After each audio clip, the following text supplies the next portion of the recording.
Bonjour mes amis, bienvenue à tout le monde sur votre chaîne Apprendre le français avec Jalel.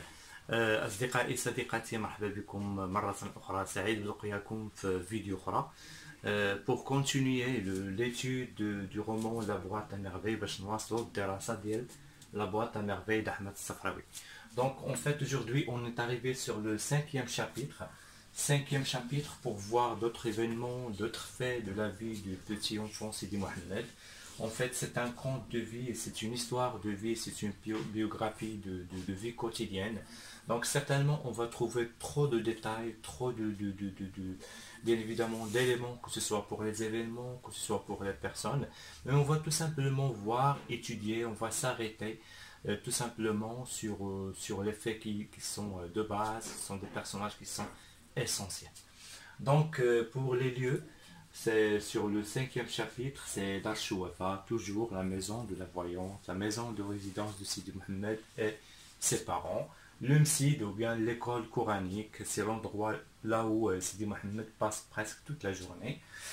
Pour les personnages, il y a le personnage axial, Sidi Mohamed, le frère, le maître à l'école coranique et les enfants du Msid. Pour les idées principales, en fait, on a terminé le quatrième chapitre avec l'événement qui est un petit peu malheureux concernant le problème de Laila Aïcha, son mari Moulay El-Arbi, qui vient de perdre une affaire concernant son finance, concernant son argent, face à un associé qui s'est permis de le voler tout simplement, une somme d'argent qui a été perdue de son capital. Donc voilà donc le problème de Laila Aïcha, Moulay El-Arbi, toujours il est là, il persiste. Donc comme vous le savez, cette solidarité entre les familles marocaines, cette solidarité entre les amis, surtout quand il s'agit d'une perte d'une somme d'argent, quand il s'agit d'un problème bien évidemment qui touche la vie quotidienne de la famille. D'accord, donc on va commencer le cinquième chapitre avec l'approche de la fête de Ashura.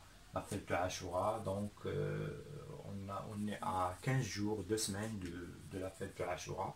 Voilà, donc c'est une fête qui a une valeur, bien évidemment, dans la société, au sein de la société marocaine, musulmane, d'une manière générale. Ashura, bien évidemment, c'est la fête concernant le prophète Sidi Mohamed. Elle a bien évidemment une valeur qui est très grande chez nous au Maroc. D'accord. Donc la deuxième idée, c'est l'attitude de frère qui était content ce jour-là. Donc ce jour-là, le frère est arrivé à l'école pour annoncer à ses petits-enfants, à ses élèves, l'arrivée, l'approche de la fête de Ashura. Il reste 15 jours pour la fête de Ashura. Donc voilà, le mec, il est très très content ce jour-là. Bien évidemment, c'est la fête. Certainement, il y aurait des cadeaux. Certainement, il y aurait de la joie chez lui dans son école. Certainement, il va parler à ses élèves de cette fête. Donc ce sont les préparatifs. Il doit préparer ses élèves, préparer son école pour recevoir cette journée, cette soirée magnifique de Ashura. D'accord, donc la troisième idée, c'est on revient une autre fois sur le petit problème, bien le problème qui a rencontré Aïcha et son mari Moulay El-Arbi. Donc on va remarquer et on va noter, le petit Sidi Mohamed va bien évidemment mettre le point sur le dévouement de cette femme, Aïcha, bien évidemment le sacrifice de cette femme, Aïcha, qui a vendu ses bijoux pour soutenir et aider son mari Moulay El-Arbi.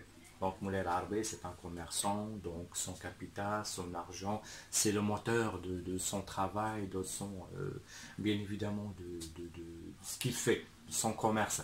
Donc il est là, il est venu à l'aide de son mari, il est venu soutenir bien évidemment son mari pour bien évidemment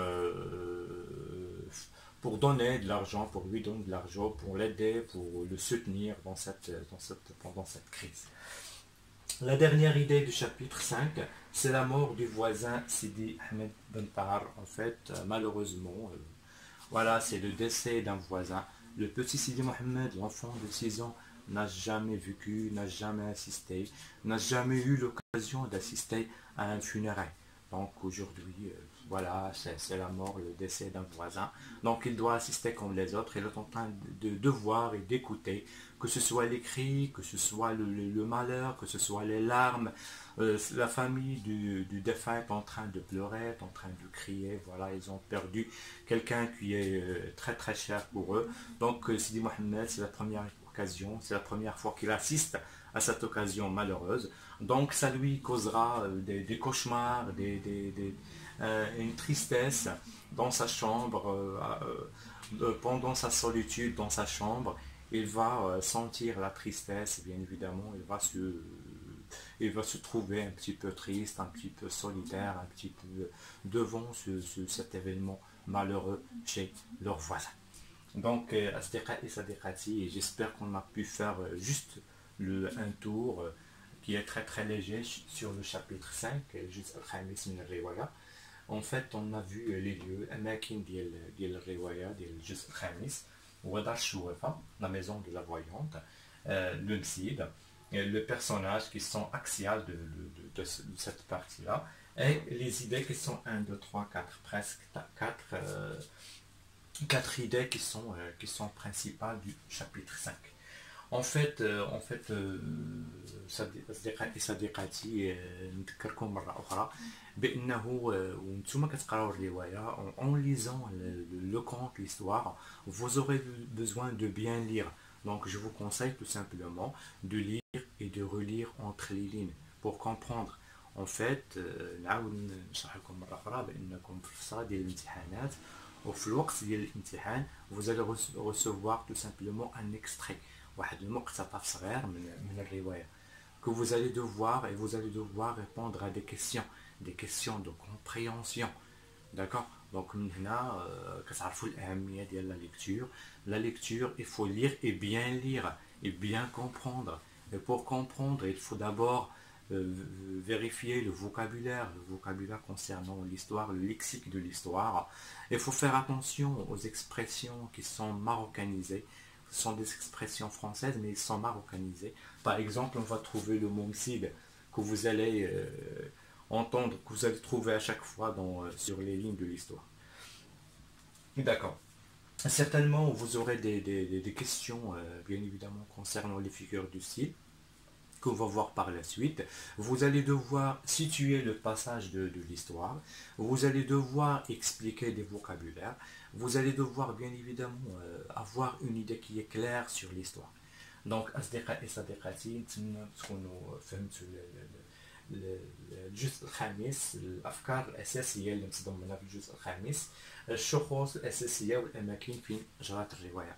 نعاود نشرح لكم أصدقائي صديقاتي بأنكم إن شاء الله مطالبين أنكم تحاولوا تقراو، تعودوا نفسكم على الليكتور، على القراءة، باش تفهموا لو فوكابولير، المصطلحات اللي كتجي، ومن هنا يمكن لكم تجاوبوا بكل أريحية ترانكيلمون سور لا كيسيون دو كومبريونسيون، الأسئلة ديال الفهم، ومن بعدها كتجي أسئلة ديال لا كونجوغازون، ومن بعدها كتجي سيتويي لو باساج، ومن بعدها كتجي لي كيسيون ديال لي فيغور دو ستيل كون فا فوار باغ لا سويت.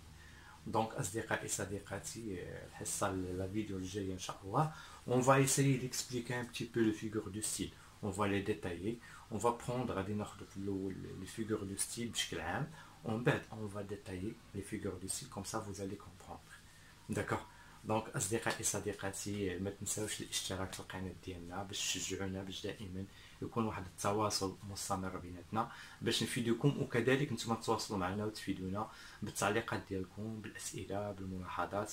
ما تنساوش الاشتراك في القناة ديالنا، كل شيء لايك إلا عجبكم الفيديو. ما بقى لي إلا نودعكم. تري بون جورني. ميرسي بوكو.